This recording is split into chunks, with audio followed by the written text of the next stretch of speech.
Justus. Hope school's going well and you're having a good week so far. We're going to try out, I think, these lessons for another week or two and see how they go. So if you have any questions about what to do or how to use the video, anything like that, you can just have your mom let me know during the week, okay? So we're going to start with theory. I know we didn't have any homework, but we're going to pick up with a new assignment. So we are going to take a look at page 12 next. And page 12 is not working on rhythm anymore. We're going to shift our focus a little bit and work on intervals for a while. So you're just going to start with a pretty simple interval review covering seconds through fifths. If you look at page 12, you'll be able to see they kind of give you some examples just to refresh your memory of the different melodic intervals and harmonic intervals you might see, just to help you remember in case you forget. And then on number 1, you're going to name the melodic intervals. Number 2, same thing, but you're going to name harmonic intervals. Remember, melodic is one note at a time. Harmonic is both notes played together. Section number 3, they give you the interval name this time, and the first note, you have to figure out what second note will create the interval that they want you to make. You're going to be doing melodic intervals, so again, that's one note at a time, and here you'll use quarter notes, just like they've started on each measure for you. And then the last section is number 4, where you're also going to complete the interval, but this time they're harmonic intervals, and you're going to use whole notes. So keep in mind to pay special attention to the seconds when you are doing harmonic intervals. They look a little bit different than the other ones, okay? So when you finish that, you'll just need to send me a picture of the page when you send me your lesson video stuff for Friday this week, so that way I can take a look and check all your answers, and then we can review anything if we need to going forward. Okay, next thing we're going to do is we're also going to start the D harmonic minor scale. We haven't done any technical exercises for a few weeks here, so we're going to jump back in. We've already done the D natural minor scale. This week we're going to do harmonic minor.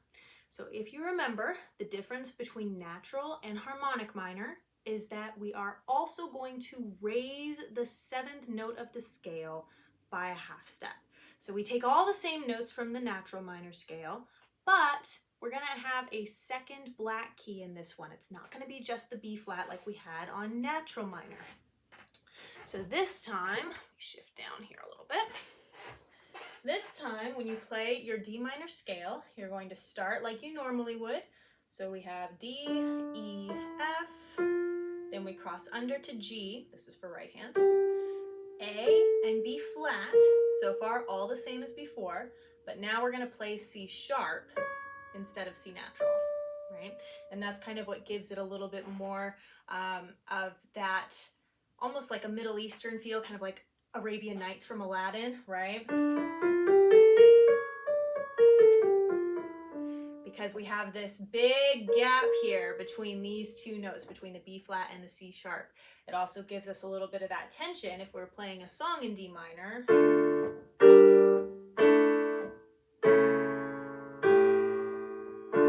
It's that C sharp that makes it feel like now all of a sudden it needs to resolve. Oh, the battery message is showing up there. Okay, we're gonna hope we get all the way through in one take here. So it's that C sharp that makes it feel like, oh, okay, now we can resolve back to the D minor. So we often see harmonic minor a lot in our music. We've talked about this before when we did our A minor scales. Now we'll just do the same thing for D harmonic minor. All of your fingering is on your technique page. We'll start at hands alone, and then when you're ready, go ahead and put hands together by yourself. And your fingering will actually be also the same as what you had for the natural minor scales. Again, you're just changing that C natural to a C sharp. Okay, sad tail. So we are making some good progress on this one. I'll grab my book here. All right, so I love that you've already taken initiative to put it hands together by yourself. Very good work. We're off to a really good start with that. What we're gonna do for this week is we're still gonna keep those 2 lines, but I'm gonna have you practice a couple different things for these lines. So we're actually gonna work on this section, both hands alone and hands together for this week. Hands together, we're starting to, again, keep building that coordination with needing both hands to play their parts at the same time. Hopefully we're getting a little bit more familiar with the notes, so it's a little bit less focus on sight reading two hands at once, and your hands are kind of starting to remember where they need to go next. And then we're also going to work on it hands alone. So the focus for hands alone practice this week is mostly on the rhythm. So we've got a lot of really solid playing on all of your notes here. Now we have to focus on our rhythm because we're kind of changing up the rhythm a little bit. So we don't want to get too comfortable with that because it won't be the final rhythm that we want. So the main thing you need to watch is just where do you have eighth notes and where do you have quarter notes, right? Mostly, especially, I'm focusing on left hand for right now, mostly left hand just has a lot of quarter notes, right? So that should just feel like a really straightforward 1, 2, 1, 2. All your notes kind of moving along, very evenly spaced, all the same length. Unless you have a pair of eighth notes, right? And then those will feel faster. For example, if you look at your first two measures, each of those measures starts with a quarter note and then has a pair of eighth notes, right? So we would actually count that 1, 2, and 1, 2, and you can hear how the eighth notes really kind of carry some more momentum. They're twice as fast, right? So if we were to play just that first section for the left hand, we would actually want it to sound something like this. 1, 2, and 1, 2, and 1, 2, and 1, 2, and you can hear again the eighth note parts a lot faster and they just carry right through to the next measure. So we shouldn't have a pause between measures there. For example, 1, 2, and pause, pause, pause, 1, 2, and pause, pause, pause, right? We want to start moving away from that because that's kind of an alteration of the rhythm so that we can have a really smooth movement from one measure into the next. And from there on out, your left hand just has all of these quarter notes, right? So we just want to make sure we're kind of starting to keep a pulse, almost like you can just hear the metronome clicking in your head, right? Now you don't have to practice with the metronome. You can if you want to, absolutely. But you just want to start with a slow tempo so you can get used to having the time you need to make all those quarter notes very evenly spaced. Now we still want to pay attention to that for the right hand. Right hand just has a little bit more interesting rhythms to keep track of, right? We've got some of the same patterns that your left hand has, but then we also have entire measures with nothing but eighth notes. We've got a measure with a half note, and it actually is even tied over into the next measure, so it's more than a full measure that we're holding. So we've got some more things to keep track of. I mostly want to concentrate on left hand rhythm this week, okay? If we can get the left hand feeling really secure with the right rhythm, then as you also practice hands together, your right hand is pretty much going to follow right along because your left hand really has to kind of lead the charge there with your rhythm, okay? So that is what we will do there. Now the other thing that I want to go over really quick on this one is that we actually had a couple of wrong notes in the recording that you sent for this. So I just want to go over a couple measures, make sure that we have the right notes there for this week. So it's measures 7 and 8, your first two measures on the second line. So first we'll go over right hand. So right hand, you're starting on D, right? But then the next two notes here, you're going to make sure that your third finger moves up to G because you have G and B, right? And then you'll use fourth finger on A for measure 8 and thumb on D to finish that measure, okay? So the whole two measures for right hand will sound like this. Okay,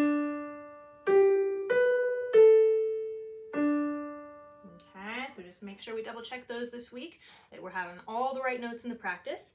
Same thing for left hand. Left hand, you'll want your thumb to start on B. I think we had that part, but then we have to make sure that we move the fourth finger to the right place. I think that's where we got a little bit mixed up for this week. So starting in measure 7 for left hand, we want to have thumb on B, fourth finger moves to G, thumb scoots up to C, and then right back down to 4 on G, okay? So overall, for measure 7 and 8 for left hand, you should have,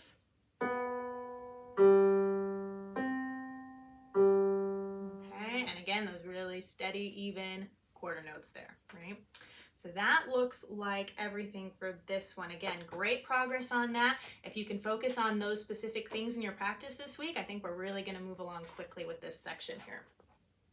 And then the last thing was the Hanon, which I don't think I got a recording of, but if you remember, we just had the ascending part going up, and we had it hands alone. We're on number 14 here. All right.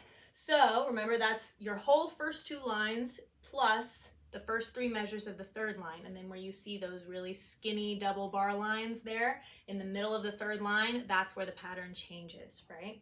Okay, so here it's pretty straightforward. I know we've had this pattern for a little bit here now. So let's do this. Let's stick with the ascending pattern.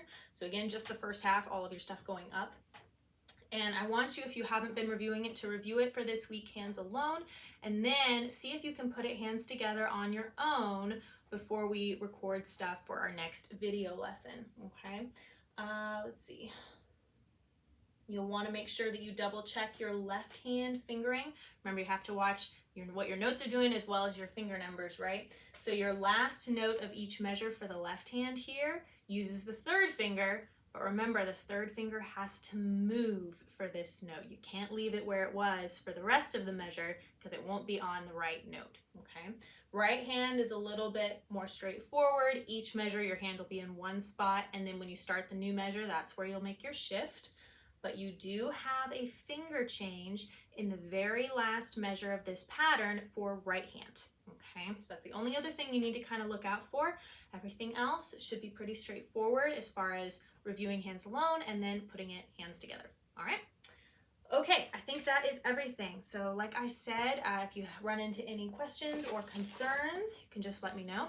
But make sure that you are maybe taking some notes when you look at this in the future, if you come back and watch this video again, so that way you want to make sure you're practicing all the specific things, right? So if that helps you to write stuff down, you can do that. If it is okay to just kind of go back to the video, if you prefer that, to double check and see, you know, what you were supposed to do for each piece, that's totally fine too. The advantage is you can kind of jump around and fast forward and rewind and do whatever you need to do to find what you're looking for. So let me know if there's anything else I can do to help you out this week. Otherwise, have a great week, and I will see you when you send your next videos.